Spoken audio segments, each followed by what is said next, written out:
Moving on, Egypt's president has warned of serious regional escalation following a drone strike on 2 vessels at the Damietta Port on the Mediterranean coast. The attack has raised fears of a wider US-Iran conflict, with the US Senate rejecting a bid to limit President Trump's war powers on Iran and United Nations warning of a worsening humanitarian crisis. Egyptian authorities are currently investigating Wednesday's drone attack on the US-owned floating storage and regasification unit and the Greek-owned LNG tanker Gaslog Salem.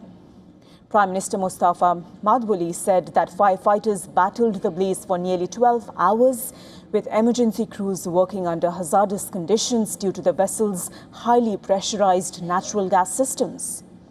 Well, no group has claimed responsibility for the attack, and Yemen's Iran-backed Houthi rebels, they have denied any involvement.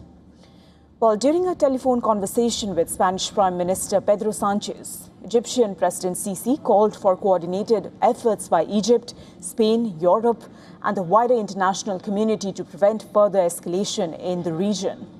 As investigations continue, Iranian Foreign Minister Abbas Araghchi has described Egypt as an important friend and partner, saying Egypt's security is of utmost importance to Iran.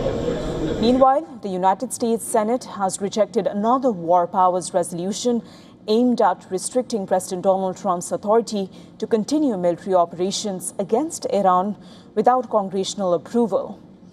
The measure failed by a vote of 49 to 50, marking another unsuccessful attempt by lawmakers to limit US military involvement in the conflict. And at the United Nations, officials say the humanitarian impact of the fighting is worsening, with civilian casualties and damage to critical infrastructure now reported in multiple countries, including Iran, Kuwait, Saudi Arabia, and Egypt. The UN says Jordan and Egypt remain vital corridors for humanitarian assistance and medical evacuations.